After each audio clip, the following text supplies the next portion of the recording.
Today we've got a very special episode. I just had the privilege of sitting down with the ever so talented Brian Box Brown, who is known for his ability to breathe life into history and culture through his very captivating comics. Before we jump into our conversation, I want to take a moment to talk about his latest masterpiece, which is the He-Man Effect. Um, in his new graphic novel, he uncovers the impact of marketing campaigns targeted at children in the 1980s and how these campaigns continue to shape us as adults today. It's a really, really interesting book. I read it myself in one sitting. I smoked a joint and I couldn't put it down, literally. So I highly recommend you getting your hands on a copy of Brian Box Brown's The He-Man Effect at your nearest bookstore or online. From what I understand, it's being sold wherever books are being sold. It's truly eye-opening. It brought up a lot of old feelings for me, and I think it will for you too. So it's time to listen to the conversation with Box Brown. Before I send you into this conversation, I must apologize in advance as technical difficulties cut our discussion short towards the end. Nevertheless, I'm pretty confident that you'll find our conversation insightful, thought-provoking, and honestly, even with the technical difficulties that we did have, it didn't come out too bad. It's not like it was like robot talk or anything. We just got disconnected a few times towards the end of the show, and pretty well wrapped it up quickly after that. So without further ado, let's get started. Enjoy the show.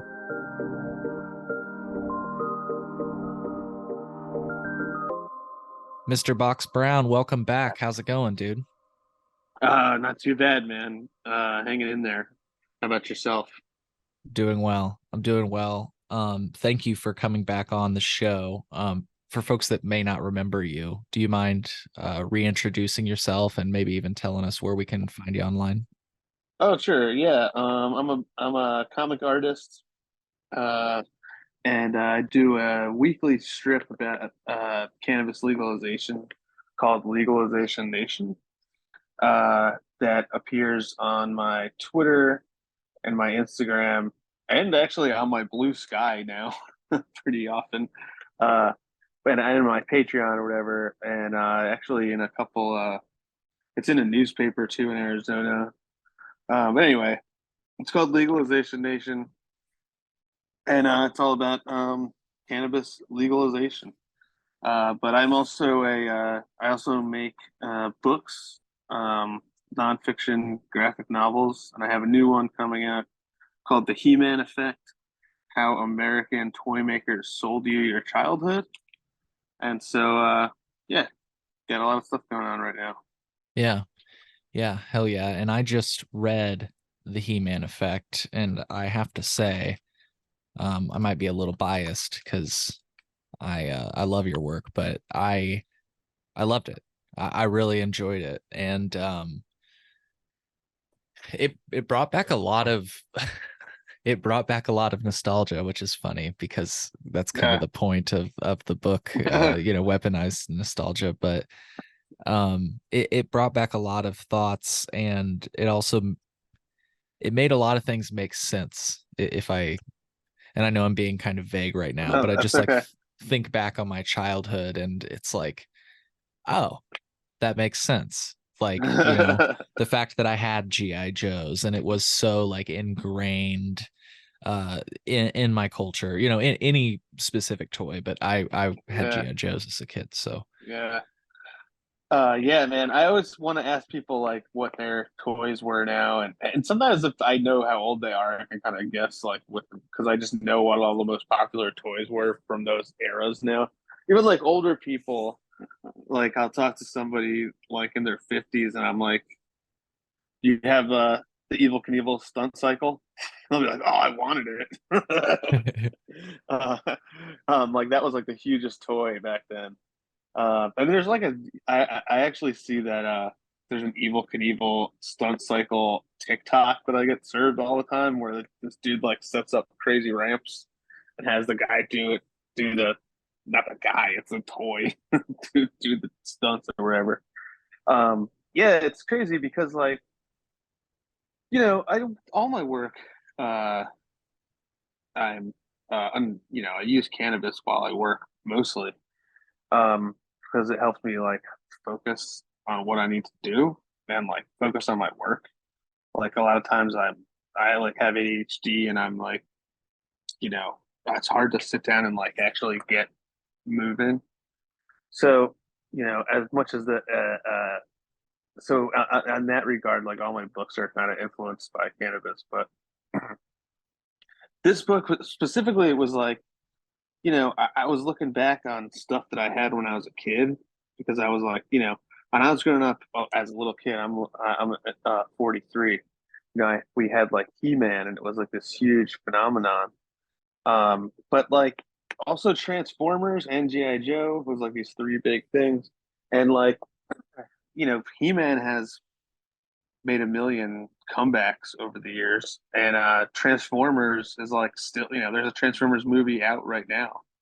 Um, and I started like I remember I was like watching He-Man commercials on YouTube, and I was like, this is like such an intense feeling of being like, it's like all these memories come flooding back, and it's like I like remember just being like, I can almost like taste and smell like the packaging and that stuff. You know what I'm saying? And so like at one point I was like, I went to a toy like a action figure convention like in Philly, like on a set whatever like Saturday. We were like, let's do something whatever, and there was just so many people there. It was packed. It was like this huge convention center. So many people buying He-Man and Transformers and GI Joe, and the million other ancillary things from that era, right? And I was just thinking about how like all the vendors were still benefiting from the advertising that was done to the kids in like 1983, and here it was like 2019 or something, and uh there's still people buying all this shit, and even me, like I remember I bought a Sears catalog. Did you guys have that? So when I was a kid, Yeah. they had the Sears catalog. It was before the internet or anything, and it was like this thick book, like this thick, with like every single product that Sears sold, and they would come at like November or something, or Christmas time. And my grandma would give it to me, and she'd be like, "Circle all the toys you want for Christmas," I'd be like, "Circle everyone," like pour over. It would be like 5 pages maybe of toys, and the rest of it's like women's clothing and like whatever, all this irrelevant stuff. And I would like pour over it, and I was like loving it. And I bought one on eBay, and I was looking over it again. I'm like, this is so. And it just was occurring to me like how powerful the emotion of nostalgia was, and um, it comes up in like sports and then pro wrestling. People always talk about like, their favorite athlete is the one that they watched when they were 12, Right. which is fine, which is fine. But then you'll see people get into like arguments and be like, no, this dude was actually the best person to ever play the game. I can And literally send my uncle up the wall if I say that yeah, LeBron James is better than Michael Jordan, which I don't even watch yes, basketball. I could just send him yeah, up the wall. exactly. Yeah. Right. That's exactly right. So, and if you think about like the concept of sports and like how things work, like if you look at like the Olympics or something, there's always records are always broken. Like by definition, like people are getting better and better at these sports. Like if you put Babe Ruth in a 2023 baseball stadium, he would like strike out like every at bat. Like, um, but like your vision is like clouded because your memories are so like strong. It happens in pro wrestling too. That's more my thing where people Yeah. are The like, Attitude Era is the best. yeah, like these guys are the best. No, no, no, no. These guys are the best. This guy was the best. And people even like. when you're not your thing, like people be like, no, clearly, Bruno Sammartino was the best. But like you watch one of those matches and you're like, what are you talking about? This is like watching dudes in slow motion. Um, it's like, but the thing is like it's not once that once nostalgia like enters the picture, your like ability to see things clearly is like gone. Like you can't be a fair judge of things once nostalgia shows up. And um, it comes not just in sports. You think about like make America great again, like that whole concept is like nostalgia. Don't you remember the 80s, which were reminiscent of Right. the 50s? Like and obviously you look at society, I mean, like forget it. There's no way you could be like, yes, the 50s were better than now. Like Right. for white people, maybe um, like there's no, in that regard. So that's kind of like where the book comes from. But then also, that was just like the idea of like, oh, there's this powerful thing, nostalgia. But then in doing the research, I was like, oh shit, like this was 100% planned from the top down, like from the White House down. They like, well, what the thing Yes. was, it's hard to put it like in perspective of now because it was so different then. But like, we're living under a lot of Reagan, um, ideas still nowadays. But Hmm. before that, like at that time period in the 80s, right? Every single corporation pretty much backed Republicans. And the people that funded the Democrats were like the unions and like labor, um, things like that. Like it was before the Democrats had started taking corporate money. And so if you can imagine like one side pushing for this agenda, and it includes every single corporation and every single media corporation, and like it was just like this wave. So Reaganism, like Reagan is just like this guy that was like the face of this enormous conservative corporate movement where they were like, we're going to change everything. Yeah. And I so, really quick, I you love know, the bit. I love the bit, not to ruin a joke, but it made me laugh. You said something to the effect of they tried to get a picture of him on a horse and a cowboy hat whenever they could, oh yeah, yeah. Because fit then that Reagan was cowboy like, they look. present him as a cowboy. Yeah. That's like my dad's thing. Like my dad's age, he's like 70, And when you talk to him about like what he liked when he was a kid, it's cowboys, man. Like he loves a cowboy movies, cowboy TV shows. Like he loves horses, like all of that. That's like it's built into like your psyche as a American, right? Because there's just like this media culture. That's all there was. It was TV was like the main thing, and they showed westerns, like cowboy TV shows. So like shows would get like a 60 share, which would mean like 60% of everybody watching TV would be watching one show. Well, and Um, one of the things that, sorry to interject here, no, but no, one go of the ahead. things that like really stuck out to me was how our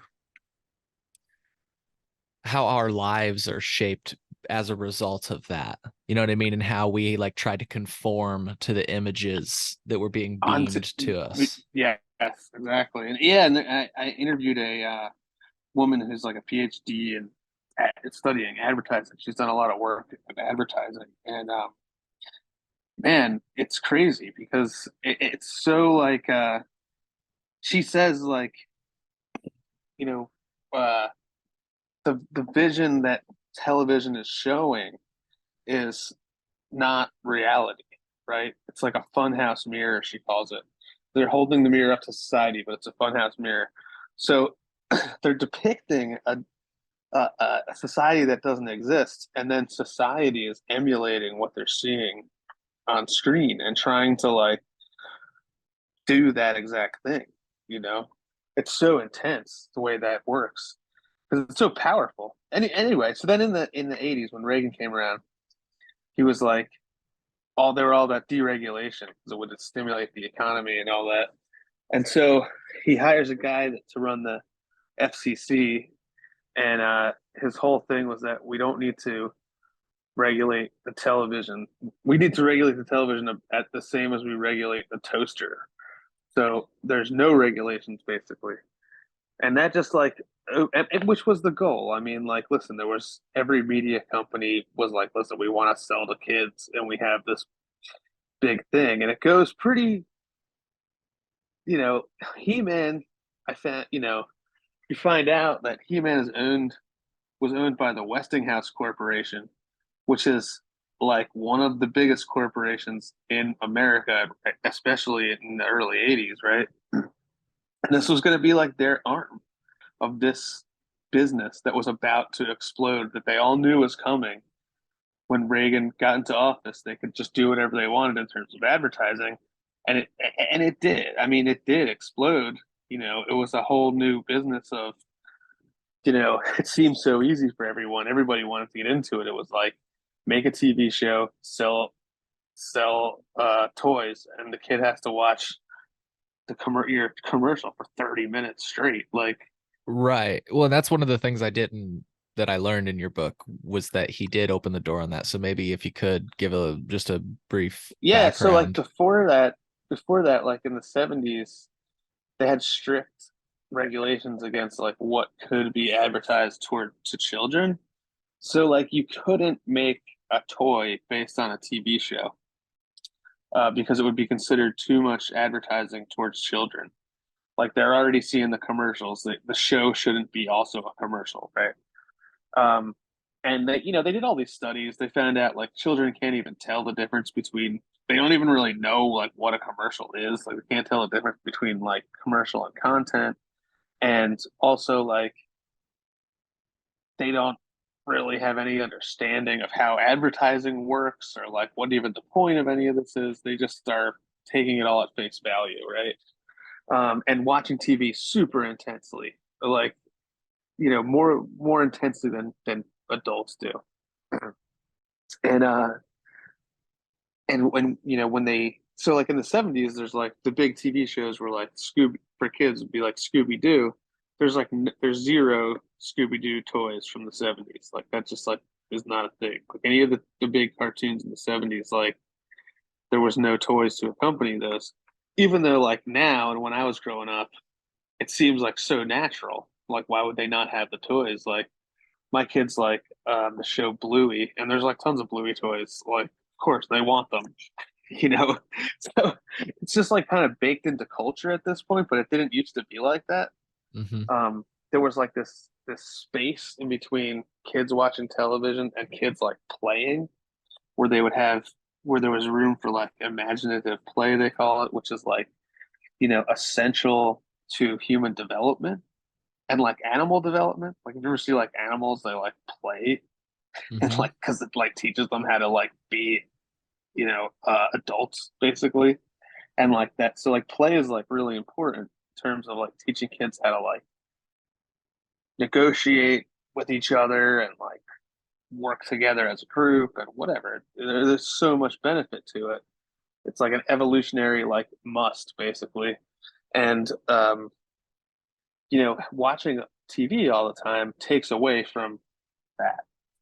Um, uh, and so the idea that the media is now influencing play so intensely is not necessarily great. So like that's my generation. When I was a kid, it was the first generation of people to experience this 24/7 intense advertising as a 5 or 4. If He-Man came out in 1982, I was 2, and it was like my favorite show. Like as soon as I could like understand a show, that was the show that I Yeah. want. I You had didn't like stand a every toy. chance. Yeah, like it was just there was no, and there was a million other kids just like that. They had and now like I have these intense feelings, and there's He-Man there, like these intense memories, and there it's Mattel.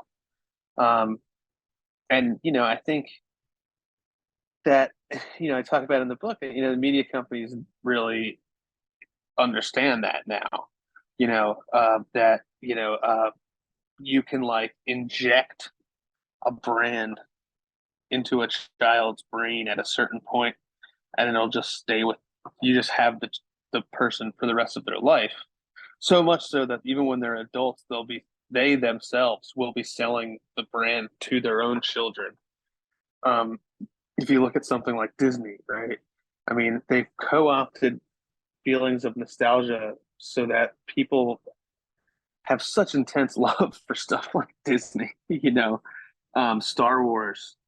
Um, Star Wars was a phenomenon, and it kind of changed everything. Star Wars opened up the gates because it was in the late '70s before they made these changes, and it was such a big seller of toys. That's when they were like, we need a Star Wars every goddamn day so we can sell figures nonstop. Um, and so when you look at like adult fans of Star Wars now, um, if Disney or whoever messes with their idea of what Star Wars is, it's like it might as well be like talking trash about Jesus Christ or something to a Christian, or like it's like Right. It's it's like blasphemy. yeah, exactly. It's like so Sacrilegious. intense. And when they cast somebody in a role that they don't like, a lot of times it's based on race because it changed things that are different from when they were 5 and watched Return of the Jedi or whatever. Um, you know, this strikes at the heart of people's identities now because it was so drilled into us at such a vulnerable time period for us. Um, and like it starts, it goes deep.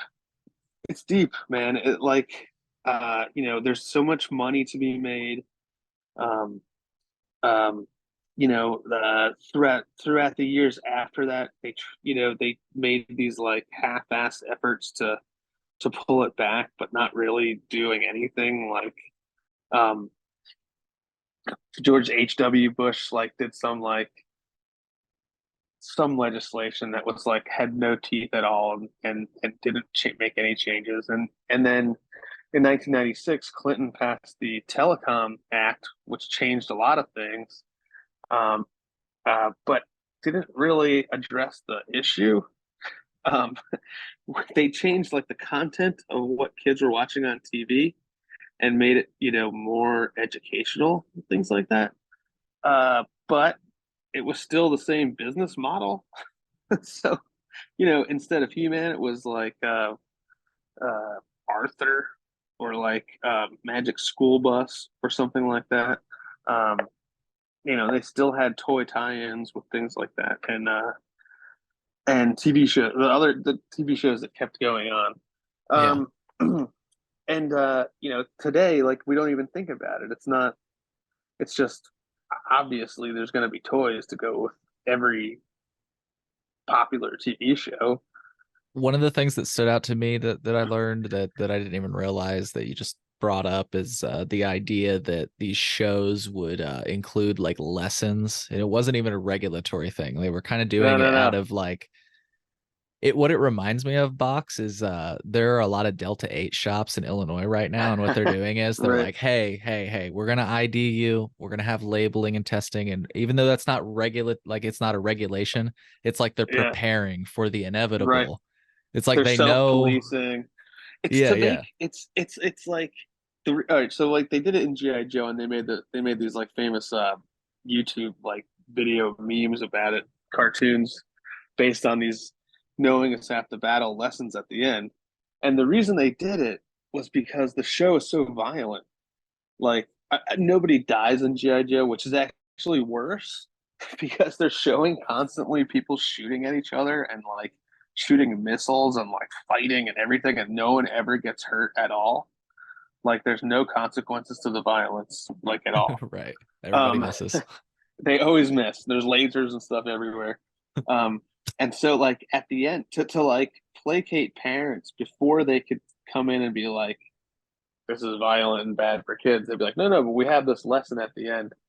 And the lessons would be like, don't touch a live wire on the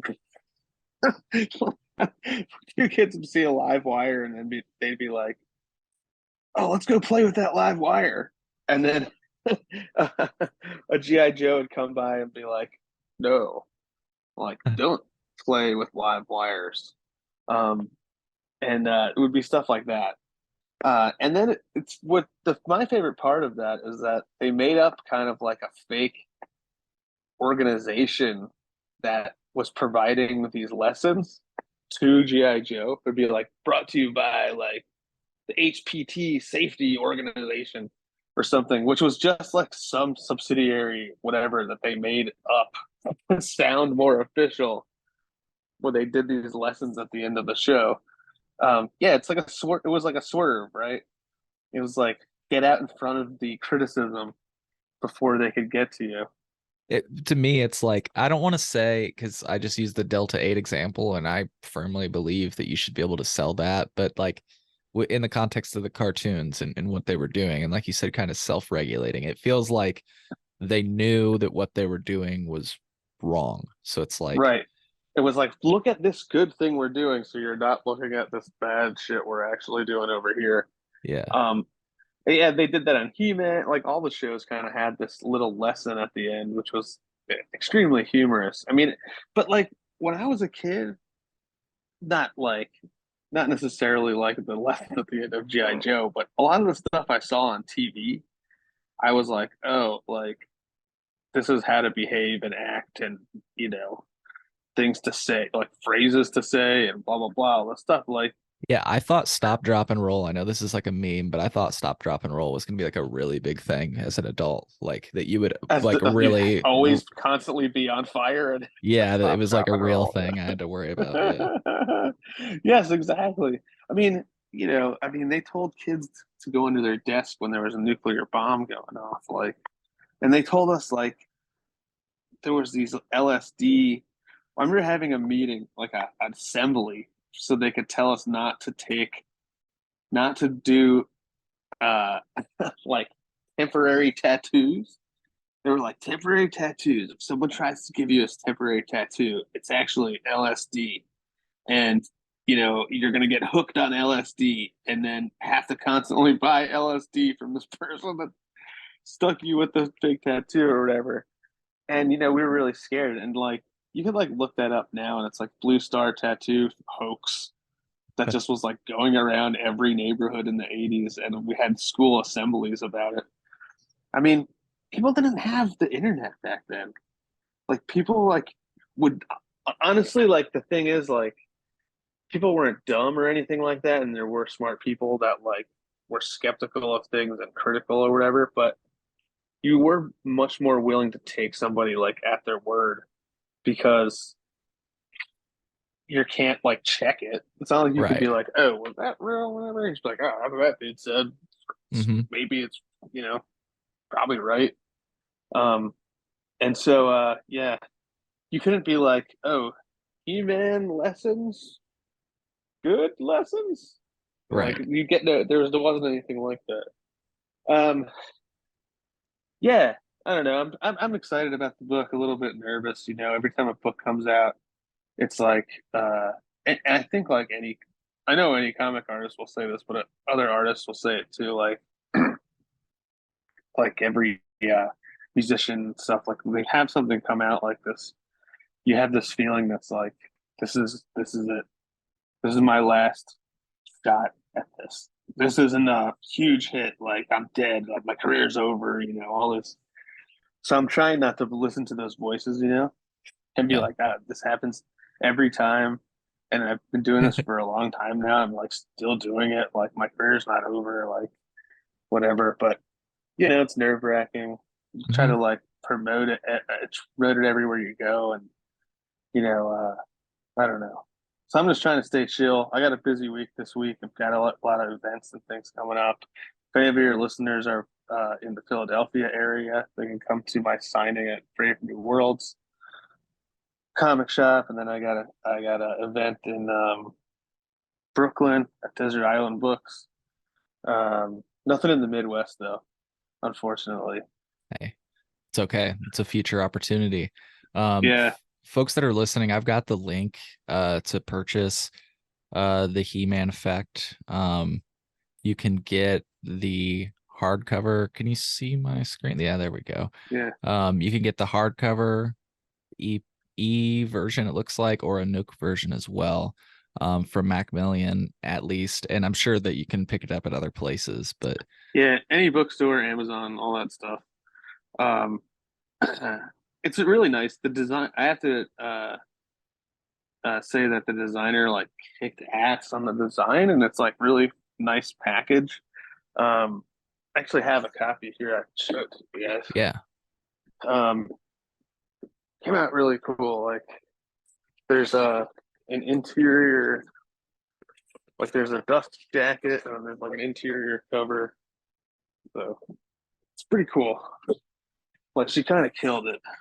So there's this, right? And then there's you can take this off, and then there's like this inside cover and like this inside back cover, which I think came out really cool. Um, and just like the design of the book, I was really happy with the way it came out, and got the Patton Oswalt quote right on the cover, which was dude, that's awesome. legit. I was gonna say that's um, legit as hell. I actually have a funny story behind the Patton Oswalt um,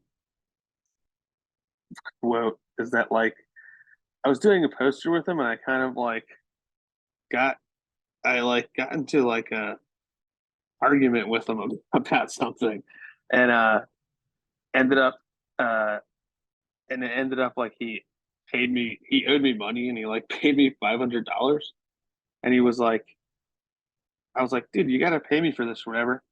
And he's like, oh yeah, yeah, definitely, definitely. He was very nice and everything, and I felt like an asshole after that because I was like, damn, I just like shook down Patton Oswalt, but he like paid me right away, and he like sent me a personal note and everything. And then I felt like terrible. Like 6 months later, I was like, damn, I can't believe I did that. I should have just been like, whatever. I should have been happy Patton Oswalt was even talking to me about this stupid poster thing. And but then I was like, the book came out, and I was like, all right, I have Patton Oswalt's email. So I wrote to him, and I was like, so sorry I shook you down for $500, but like, would you read my book and blurb it? He's like, yeah, man, send it to me. And he like read it, and he sent me a blurb, and it was awesome. And I can't say enough good things about Patton Oswalt. He's like a big fan of comics, and just like a super nice dude, um, and funny and talented, Yeah, and you know, like how does he have time to even like send me an email? I'm like, aren't you busy, man? right, right. That's Yeah, so that was funny. Yeah, Yeah, that's so cool. That is so cool. Yeah, so you kind of I want to read this little blurb really quick. I like it. Brian Box Brown's The He-Man Effect shows how corporate manipulation brought muscular, accessory stuffed action figures to dizzying heights in the 1980s and beyond, bringing beloved brands like He-Man, Transformers, My Little Pony, and even Mickey Mouse himself into the spotlight. So yeah, you touched on so many different brands. That's why I wanted to read on that blurb yeah, because we've mentioned a few others. So it's a whole. It's really like, and I want to say like it's something I think that like you don't have to have played with He-Man. You just have to have ever played with a toy or and just watched a watched TV show. TV as a kid. Yeah, Yeah, that's like you don't even have to have played with toys, I would yeah. say. I mean, it's an important thing that I think we. It's one of those.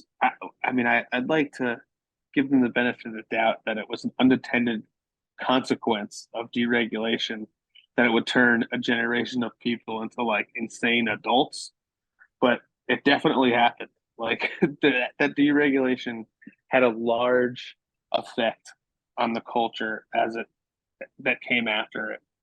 And my generation was like the first one. So like my generation is the first crazy people in this way, and it kind of just kept getting worse.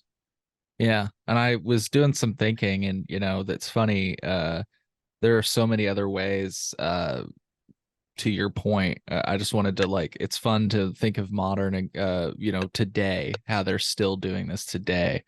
And so here's a good example, I think, of weaponized nostalgia for adults. What do you think about this one, Box Brown? Sunny D. Oh, is this Sunny D Sunny D vodka? vodka Yeah, seltzer, right? yeah, yeah, yeah. Stranger Things, that does a Oh lot of, yeah, man. There's so much. callbacks. Oh my God, there's so much. Especially in packaging like that. Like there's so many like 90 I've seen like St. Ides, like the 90s brand come back in Yeah, the igloo edible coolers. form. They're Yeah, bringing the yeah, retro igloo coolers. yeah.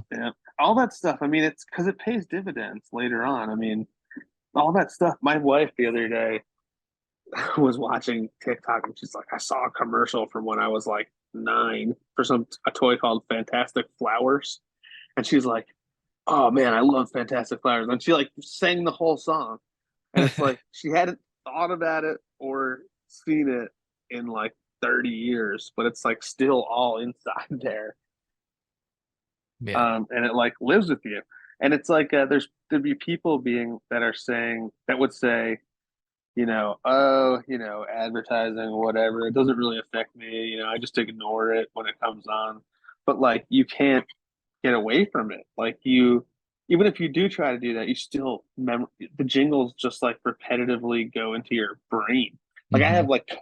I have like the carpet jingles in my head with phone numbers, Yep. all this stuff. It's like it's like it and it like it's so commonplace that we just don't even think about how much it's affecting us. Yeah, there are literally some commercials that I like. Like there's this one commercial that plays for this roofing company, and it's like this little kid sings it. It's like call 355 ROOF. The roofing dog will do the rest. It's like Yeah, yeah, now exactly. now I know, like the just stupid shit like that. So Yeah, man. Yeah. The thing is, the whole thing is that like we knew that this was going to have a major impact on children, and we even like went to the made the effort to like prevent it from happening to kids for a long time, and then when they decided to deregulate, they just pulled the rug out from all the protections, and all they saw was dollar signs that this would create like this huge industry of children's media and children's toys and things like that. And it did. Like, there's no denying that it did do that, but it's not without these negative consequences where, people's memories are branded.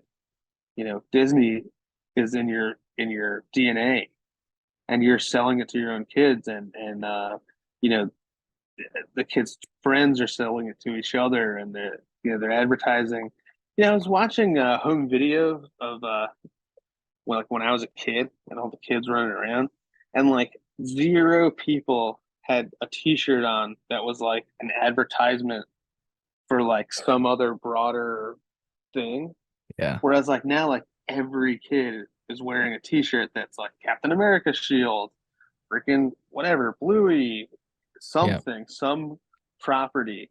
And that's just it's for the kid to show off how much they like it, but it's also advertising to the other children bingo. in school where they like can't even, get away from it.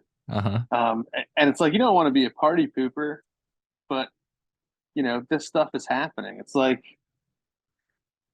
it's good to know, I think. Like when I was a kid, there was this show where they explained to you how commercials work, and where they showed like the milk on the cereal is actually glue or whatever, and to make a hamburger look good, they do all these messed up things, whatever.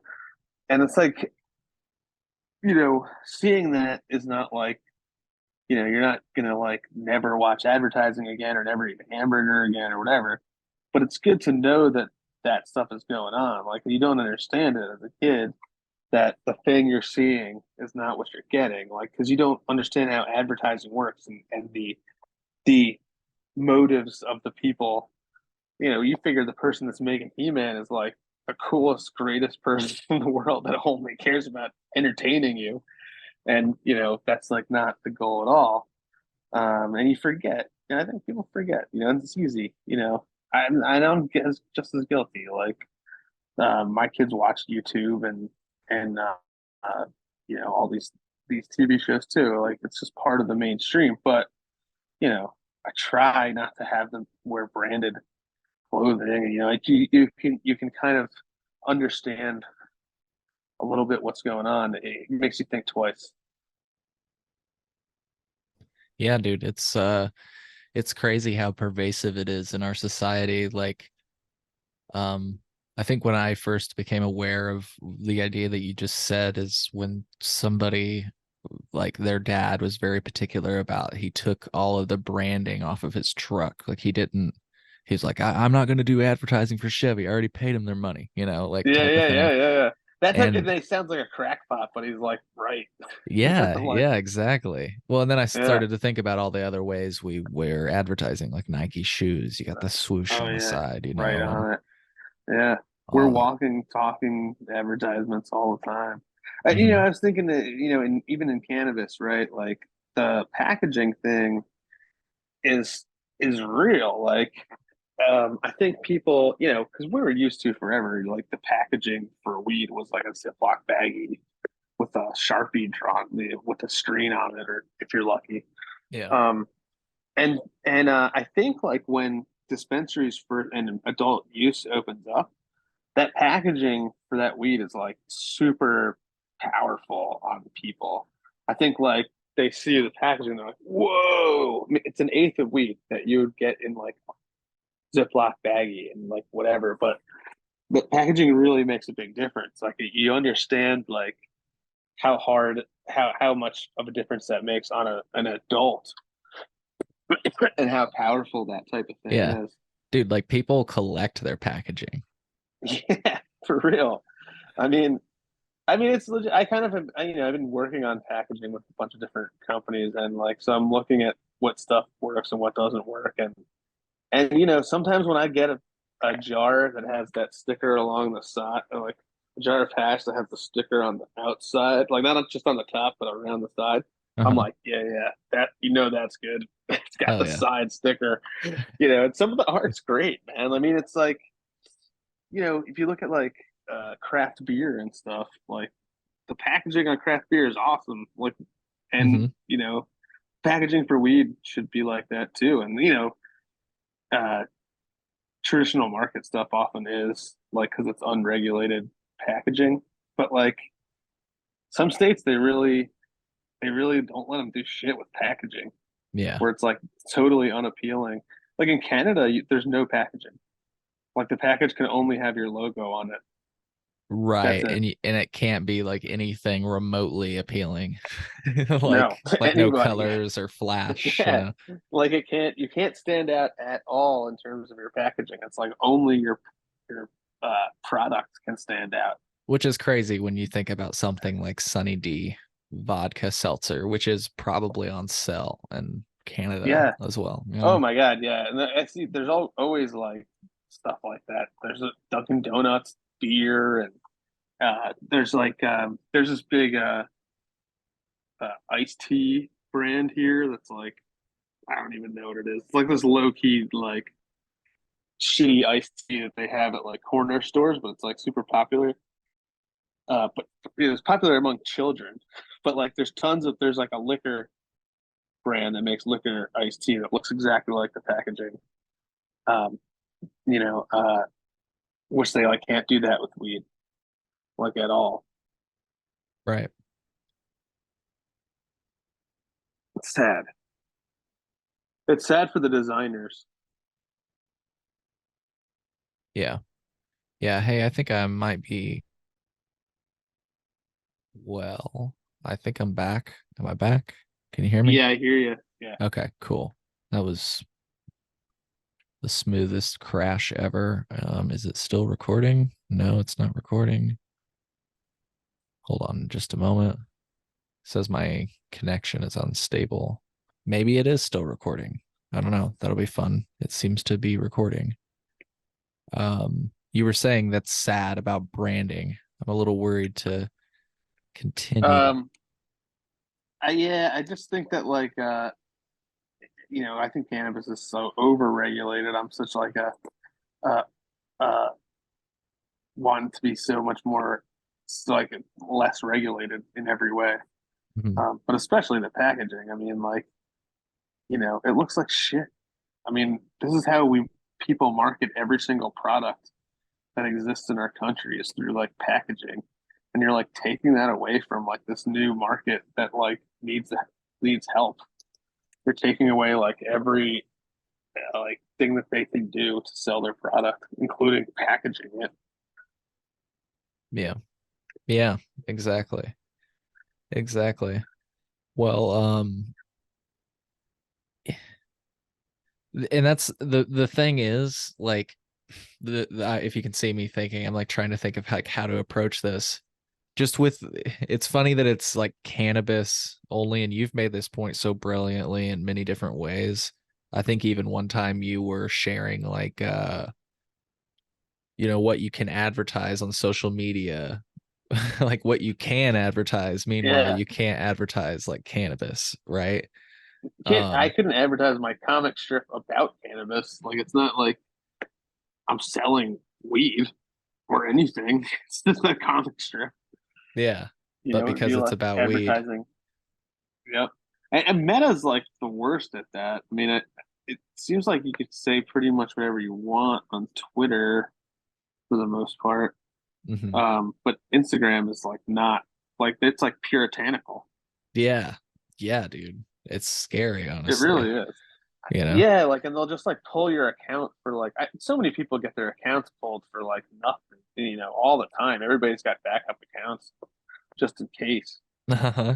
Yeah, because yeah. like stuff gets pulled and it would be hard. But like some people, like Beard Brothers, I remember them having like 80,000 followers when they like deleted their account.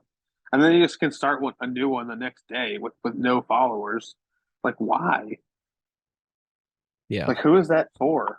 Like you say, they all have the like some people literally have their backups in their handles so that you can like follow it Yeah, preemptively. You know what I yeah, mean? it's like this will get get shut down eventually. Follow my backup, Yeah. and then their backup has a backup also. Like Yeah. because it's so like talk about like the rules on advertising. Jesus. Meanwhile, Facebook will like hear through your phone that you're talking about how your fence broke, and then show you an advertisement about getting a new fence. Right. Well, I just Like, think like like if you think about how candy is marked, I'm so sorry, Box. My thing keeps crashing. Are you that's okay. Should we just wrap it up? Yeah, I'm wondering if we should. One second here. Let me make sure this is still recording. You gotta wonder what it actually gets in between those Yeah. crashes. Fucking technology. I'll tell you. It's 2023. Anyways, if I yeah, we'll start to wrap it up. But yeah, branding is insane, and the fact that cannabis is so limited. I was gonna just say that like if you think about candy, it's like it's Yeah. literally marketed directly to kids, and you can buy it like by the pounds online, like And it's sugar. sugar. Like it's Yeah, literally a drug. And it is literally the way, there's like almost no limits on how they can advertise that. at all. Candy, forget it. I Yeah. mean, there's like a fucking Sour Patch cereal now, dude. Yeah, yes, there is. There's something else too. I saw icy cereal, like the slushies, like ices. They When have are that. they need to just have Fun Dip cereal, just a fucking bowl of Yeah, sugar. just sugar. Yeah. Yeah. It's pixie stick cereal. Just like Right, right. complete bowl of sugar. Yeah, like people always say that cannabis is like the gateway drug, and I'm like, dude, sugar is the gateway drug. I mean, like it Yeah. is. I mean, there's just no two ways about it. Yeah. Like that's the thing, and it's sold nonstop all day long to kids and adults. Well, hey, dude, I loved your book. I wish we could talk longer. Technology's fucking up, so my Yeah, apologies. We'll have to talk longer because I had taken a list of all of my favorite legalization nations that I've seen recently. I mean, I share it every week. You probably maybe you yeah, see or maybe you yeah, don't, but I share it every week. But I have some particular standouts that I love. But we'll do that another time. I love just hearing like it from the artist's perspective because it resonates with me for a certain reason, but it's always interesting to hear like how it came from you. So yeah. yeah, Cool. Thanks so much for having me on. And dude, Yeah. keep doing great show, man. You're every time I see you coming up with new guests, it's like some kind of crazy thing. Like, didn't you interview like a senator or something on your last show? Yes. Yeah. A That's House crazy. representative. He was super, super cool. But yeah, Yeah, thank you, man. That means a lot. yeah. No, it's great. It's really like I like to see stuff like that going. Getting bigger and better every time. Hell yeah. Well, Box, you keep in touch, and folks, look out for the He-Man Effect. I'll put a link in the podcast, the episode description. You can buy it right online. I highly encourage it. I read it in one sitting, literally smoked a joint and read it in one sitting. It was a great read, and I learned so much. And like I said, it brought up so many different feelings, and I think it will for you too. Folks, we'll see you on the next episode. Box, thank you again for your time tonight. Wow. It's almost comedic how that ended perfectly, I guess. Oh, man. Yeah. Well, folks, if you're watching this, I hope that it came out. I hope that this came out so that you can watch it, because this is crazy and I feel bad for Box. Box, if you watch this, I'm sorry for the technical difficulties. Folks, get the He-Man Effect wherever you purchase books. We'll have a link in the description for this episode.